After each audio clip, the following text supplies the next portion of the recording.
Hello student, आज मैं आप लोगों को पढ़ाने जा रहा हूँ एक्सपोनेंट। तो एक्सपोनेंट बहुत ही इम्पोर्टेंट चैप्टर है जो क्लास 9 ICSE एंड CBSE दोनों में है, क्लास 8 में भी है। आप इसको बेसिक से अच्छे से समझिए, फिर आगे आपको मैथ के पूरे कैलकुलेशन में, कंडीशन में भी बहुत काम आएगा।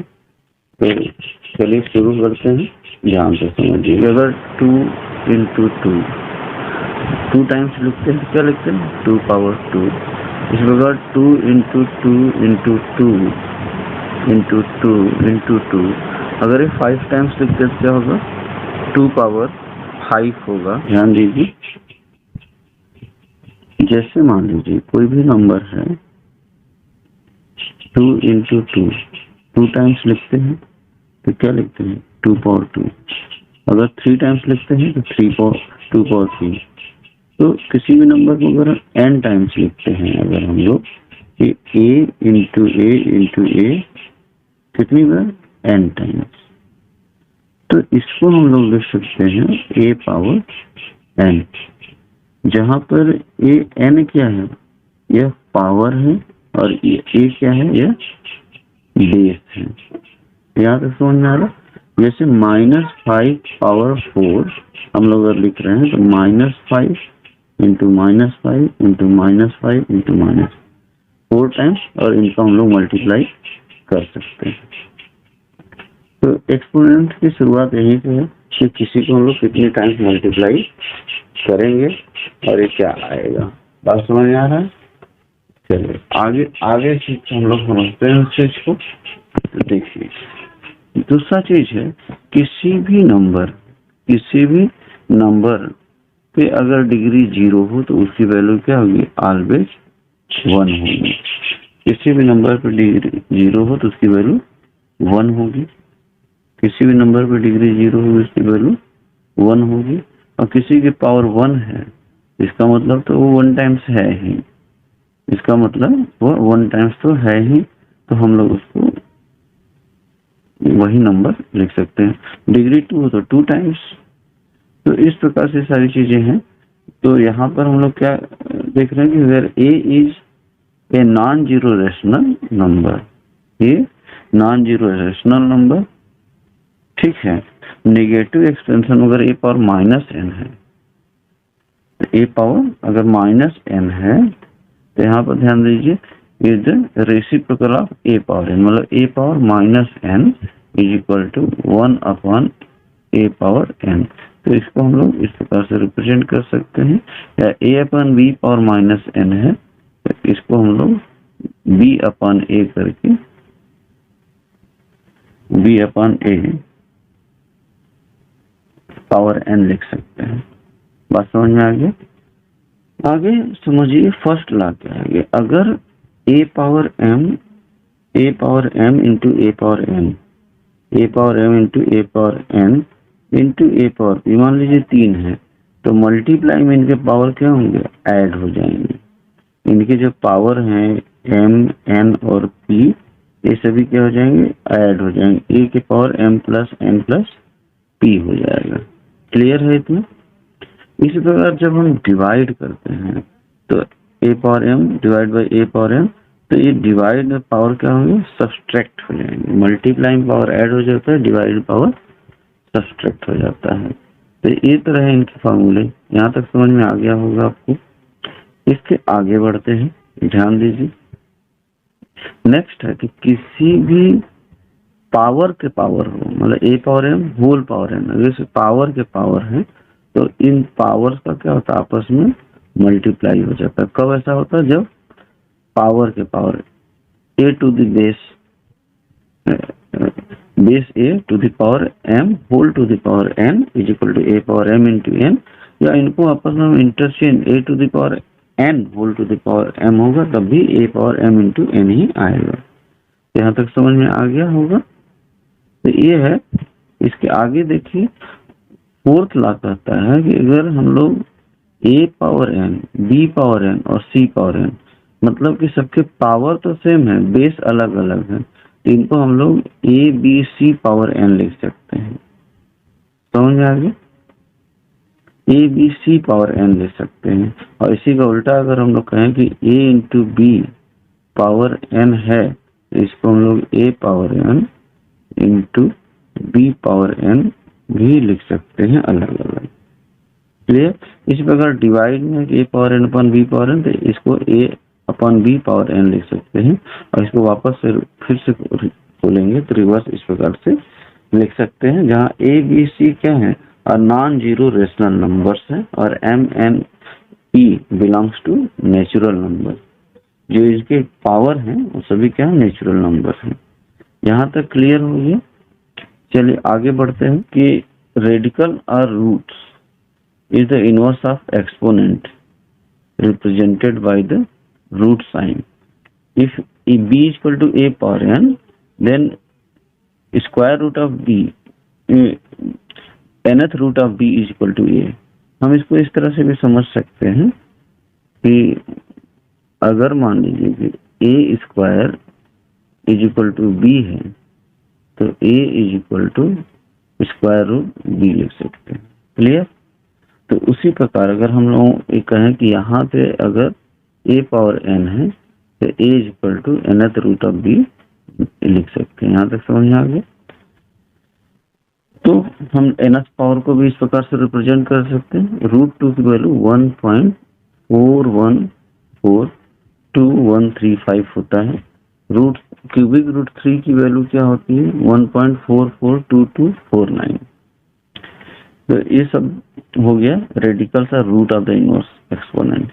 स्क्वायर रूट किसी का समझ में आ ही गया, जैसे 4 का स्क्वायर रूट 2, 9 का 3, 16 का 4, 25 का 5। तो Y square equal to X, then Y equal to square root X होगा।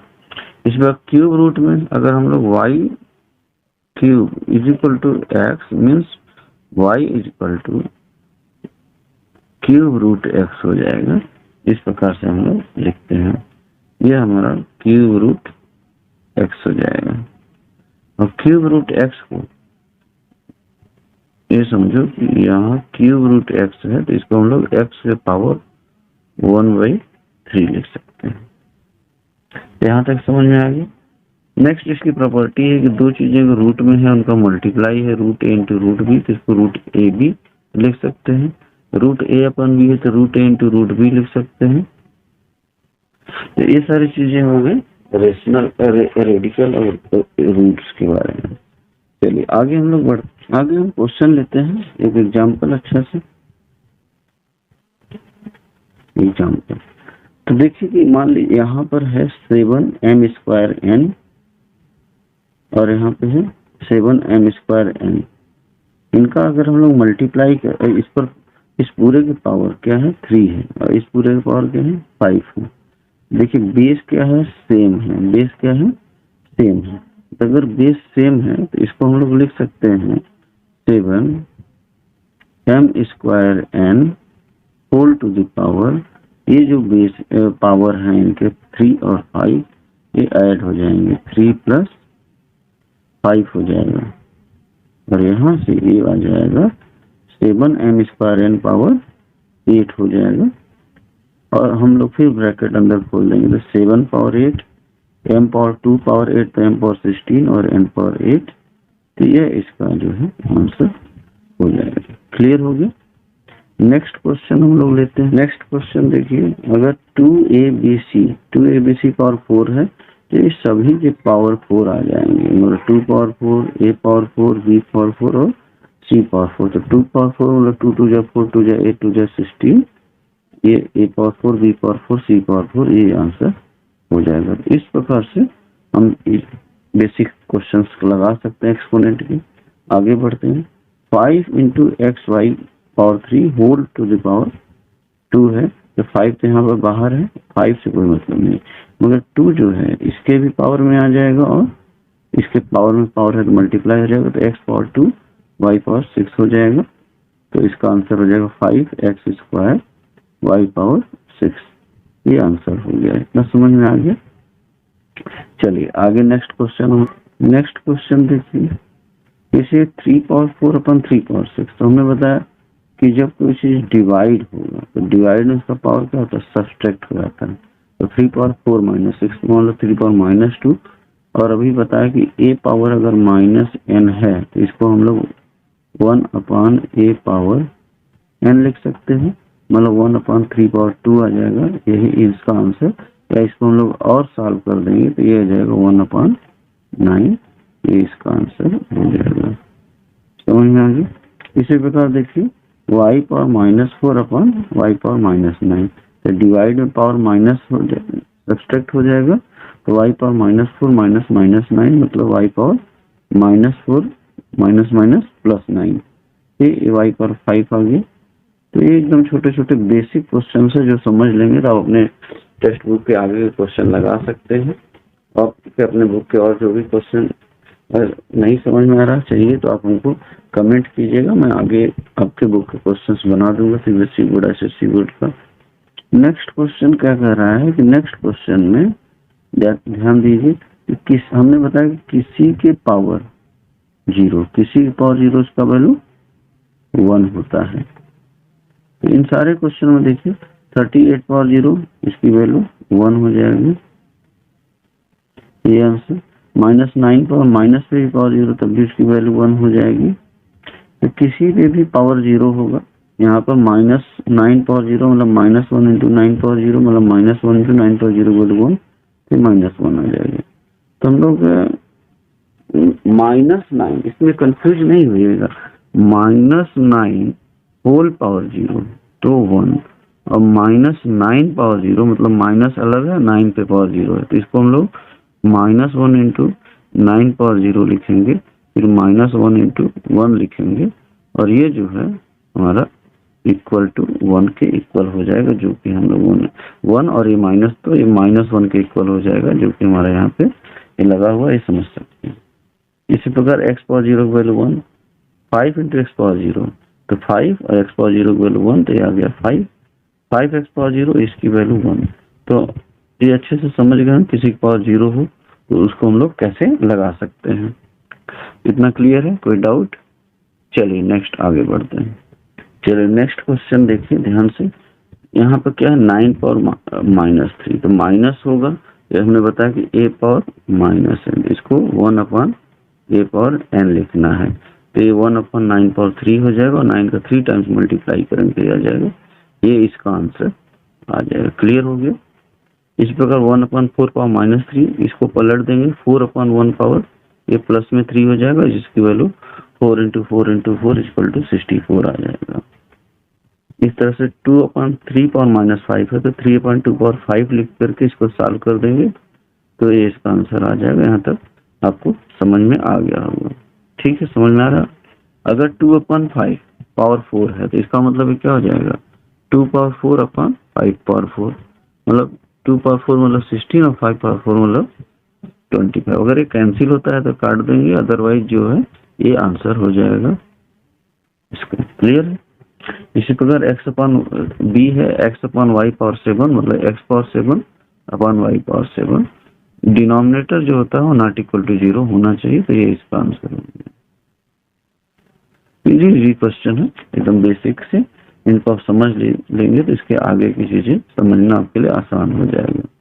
3-4 एग्जांपल और लेते हैं। पावर पे पावर से हमने बताया कि a power m whole power n, तो क्या हो जाएगा, a power m into n हो जाएगा, मतलब पावर पे पावर हो तो उनका क्या हो जाता है, मल्टीप्लाई हो जाता है। तो 3 पावर 2 होल पावर 5 हो गया, तो ये हो जाएगा 3 पावर 2 इंटू 5, और 2 5 जो 10, तो 3 पावर 10, ये इसका आंसर इस प्रकार से आएगा। क्लियर? चलिए आगे हम लोग बढ़ते हैं। नेक्स्ट क्वेश्चन आप देखिए, 4 पावर 8 पावर 6, तो 4 पावर 8 इंटू 6 हो जाएगा, और मतलब 8 6 जो 48 आ जाएगा, तो 4 पावर 48। इसी प्रकार n पावर 7 पावर 3, तो n पावर 7 इंटू 3 मतलब n पावर 21 इसका आंसर हो जाएगा। 2 पावर 5 होल पावर 8, तो 2 पावर 5 इंटू 8 मतलब 2 पावर 40 इसका आंसर हो जाएगा। तो इस प्रकार से ये सब बेसिक क्वेश्चन हम लोग लगाते हैं। यहाँ पे ध्यान दीजिए कि 2x cube y whole power 6 और 2x⁴ y पावर 4 पावर 10 है। यहाँ पर ना तो बेस सेम है और ना तो पावर सेम है, तो इनको अलग अलग सॉल्व करना पड़ेगा।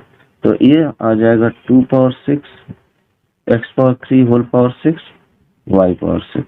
इसी प्रकार इसको हम लोग सॉल्व करेंगे तो 2 power 10 into x⁴ whole power 10 y power 4 whole power 10। तो यहाँ पर सॉल्व कर दिया 2 पावर 6 x पावर 6 3 जा 18 y पावर 6, ये फर्स्ट पार्ट सॉल्व हो गया। इसी प्रकार हम लोग second part 2 power 10 x⁴ into 10 70 y power 4 into 10 40 हो जाएगा। अब देखिए 2 पावर 6 और 2 पावर 10, यहाँ पर देखिए बेस सेम है तो पावर क्या हो जाएगा, ऐड हो जाएगा, मतलब इनको हम एक साथ लिख के मल्टीप्लाई कर सकते हैं। x वाले पावर को एक साथ और y वाले पावर को एक साथ कर दिए तो 2 पावर 6 प्लस 10 ये 16 हो जाएगा। x power 18 into 17 x power 88 हो जाएगा। y power 6 into 40 y power 46 हो जाएगा और ये सॉल्व हो गया। तो काफी आसान है, इस तरह के क्वेश्चन हम लोग इजिली सॉल्व कर सकते हैं। इनको इस प्रकार से सीख लीजिए तो बेसिक क्वेश्चन आसानी से लग जाएंगे। इसके आगे हम लोग नेक्स्ट वीडियो में बनाएंगे तो इसके आगे के लेवल के क्वेश्चन बनाएंगे। इसको अच्छे से समझ लीजिए ताकि आगे आपको समझने में भी दिक्कत ना हो। चलिए एक अच्छा सा हम लोग क्वेश्चन फिर लेते हैं। 2 power 4 z plus a power 7 upon 2 power -5 z plus a power 6। यहाँ ध्यान दीजिए कि 2 का पावर 4 अपन 2 पावर -5, इसको हम लोग अलग सॉल्व कर लें और इसको हम लोग अलग समझ लें। तो यहाँ पर 2 पावर 4 अपन इसको अलग कर दिया और इसको हम लोगों ने अलग कर दिया। यहाँ डिवाइड में क्या होगा, पावर सब्सट्रैक्ट हो जाएगा तो 2 पावर 4 -5, इस प्रकार z प्लस a पावर 7 -6 हो गया। इसको सॉल्व करेंगे तो 2 पावर माइनस प्लस हो जाएगा तो 2 पावर 9 और z प्लस a पावर 7 - 6 1 आ जाएगा। तो हम लोग इसको 2 पावर 9 का मल्टीप्लाई भी करके लिख सकते हैं, मल्टीप्लाई बड़ा है तो डायरेक्ट भी लिख सकते हैं। ये हो जाएगा z plus a power a। तो ये हमारा आंसर हो गया। यहाँ तक समझ में आ गया। चलिए बहुत आसान है इनको समझना। जैसे हमारा फर्स्ट है स्क्वायर रूट 45 x पावर 6, तो इसको हम लोग क्या कर सकते हैं, इसको हम लोग सॉल्व कर सकते हैं। स्क्वायर रूट 45 को 9 इंटू 5, 9 5 जा 45 इंटू x पावर 6। फिर इसको हम लोग सॉल्व कर सकते हैं। तो स्क्वायर रूट 9 का क्या होता है, स्क्वायर रूट 3, 5 का स्क्वायर रूट तो निकल नहीं पाएगा इसलिए स्क्वायर रूट 5 ही रह जाएगा। और x पावर 6 का स्क्वायर रूट क्या होगा, इसको हम लोग ऐसे समझ सकते हैं कि किसी पे स्क्वायर रूट अगर है तो इसको हम लोग x पे और हाफ लिख सकते हैं। तो इसी के बेस पर हम लोग ये समझ सकते हैं कि अगर जो है यहाँ पे x के पावर 6 है, इसका स्क्वायर रूट निकालना तो इसका पावर हाफ लगा सकते हैं। ये 3√5 और x पावर 6 पावर हाफ, तो इससे कटेगा तो ये क्या हो जाएगा 3, तो यहाँ x³ बचेगा। तो ये 3√5 x³, ये इसका आंसर हो जाएगा। यहाँ तक समझ में आ गया। चलिए नेक्स्ट क्वेश्चन आगे देखिए, मल्टीप्लाई एंड सिंप्लीफाई। तो इनको हम लोग सिंप्लीफाई भी करना है और मल्टीप्लाई भी करना है। तो हम लोग 2 क्वेश्चन है। फर्स्ट क्वेश्चन हम लोग लगा के बताते हैं, सेकंड क्वेश्चन आप लोग कमेंट बॉक्स में बताइएगा। ध्यान दीजिए यहाँ पर क्या है कि 4th root of 4 into x² into y³ into z³ into 4th root of 8x power 4 y z power 6। तो हम लोग यहाँ पर दोनों देखिए 4th रूट में ही है। जैसे अगर हम लोग root a into root b है तो उसको क्या लिख सकते हैं, रूट a इंटू b लिख सकते हैं। अगर यहाँ पर कोई भी नंबर n है, यहाँ भी सेम नंबर है, तो हम लोग यहाँ भी सेम नंबर में भी अंदर लिख सकते हैं। तो इसी रूल के हिसाब से हम इन दोनों को एक साथ कंबाइन करके लिख लिए। अब 8 4 जा 32 और यहाँ पर x पावर 4 है, यहाँ x पावर 2 है तो x पावर 6 हो जाएगा। y पावर 3 y और y है तो y पावर 4 हो जाएगा। Z⁻3 और Z⁻6 Z⁻9 हो जाएगा। तो हम लोग इस प्रकार से इनको मल्टीप्लाई करके इसलिए लिख लिए। अब क्या करेंगे, 32 को हम लोग 16 into 2 लिख सकते हैं। क्यों लिख सकते हैं, क्योंकि 16 का स्क्वायर रूट कितना होता है, स्क्वायर रूट 16 की वैल्यू 4 होती है। तो हम इसको बाद में स्क्वायर रूट इसका इजिली निकाल सकें। तो इस अब x⁴ का भी स्क्वायर रूट x² होता है। तो x⁴ को भी हम लोग x⁴ into x² में कन्वर्ट कर लिया। y⁴ को ऐसे ही रहने दिया, उसका इजिली स्क्वायर रूट आ जाएगा। और Z⁴ का भी स्क्वायर रूट निकल जाएगा, तो हम लोग उसको ऐसे ही रहने दिए। तो अब हमारे पास क्या बचता है, Z⁻9 था तो उसको Z⁻8 into Z लिख लिया था ताकि इसका स्क्वायर रूट, तो इनका स्क्वायर रूट इजिली हो जाएगा। यहाँ पर 2 का x² का भी स्क्वायर रूट हो जाएगा, तो Z का नहीं हो पाएगा। हालांकि पावर 4 है, तो 16 मतलब 16 का मतलब होता है 2 पावर 4। 16 का मतलब होता है 2 पावर 4। तो ये भी पावर 4 है, तो सभी के पावर 4 हम लोग इजिली अगर हटा देंगे यहाँ से, तो इस चीज को हम लोग लिख सकते हैं। इस 16 को 2 लिख सकते हैं, x⁴ को x लिख सकते हैं, y⁴ को y लिख सकते हैं, Z⁻8 को Z² लिख सकते हैं। और आगे चूंकि 4th रूट है तो इसको फिर वैसे ही लिखना होगा, यहाँ 4th रूट और यहाँ पे 2x² Z। इस प्रकार से हम लोग इसको लिख करके सॉल्व कर सकते हैं। ये हमारा फाइनल आंसर होगा। तो इसी प्रकार हम लोग इसके आगे भी चाहे तो सॉल्व कर सकते हैं, बस पावर फ्रैक्शन में आएंगे, ऐड होंगे। इसी प्रकार से सेकंड क्वेश्चन आप लगाने की कोशिश कीजिएगा। आपको वीडियो अच्छा लगा है, क्वेश्चन समझ में आए हैं, और आगे इसी तरह के और वीडियो आप चाहते हैं या इससे और बेहतर वीडियो चाहते हैं तो लाइक कीजिए, सब्सक्राइब कीजिए और कमेंट करके बताइए। तो हम आपके लिए इससे भी अच्छे वीडियो और अच्छे क्वेश्चन लेकर के आपके सामने आएंगे। Thank you.